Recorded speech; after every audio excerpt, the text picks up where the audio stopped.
আমি পার্সোনালি পুরোনো বই পড়তে খুব একটা পছন্দ করি না। আমি আমার স্কুল টাইমেও কখনো পড়িনি। এইবার আমি যখন কলেজ স্ট্রিট গেছিলাম, আমি চলে গেছিলাম পুরোনো বুক মার্কেটে।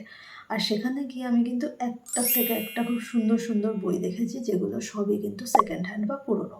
তো সেখান থেকেই আমি কিনে নিয়েছিলাম এই বইটা, রাস্কিন বন্ড চিলড্রেন্স ওমনিবাস।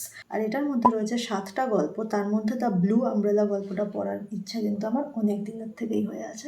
কারণ আমি অনেকবার ভেবেছি যে আমি এই বইটা কিনে পড়বো, কিন্তু আমার পড়া হয়নি।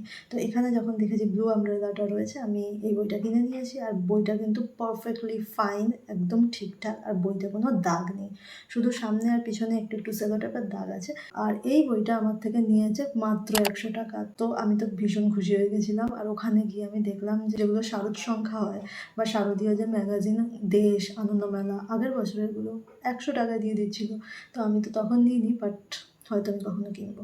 So old book market visit করে আমি তো ডেফিনেটলি খুব খুশি। তোমরাও কি যাও ওল্ড বুক মার্কেটে? তো তোমাদের কেমন লাগে আমাকে ডেফিনেটলি জানিও।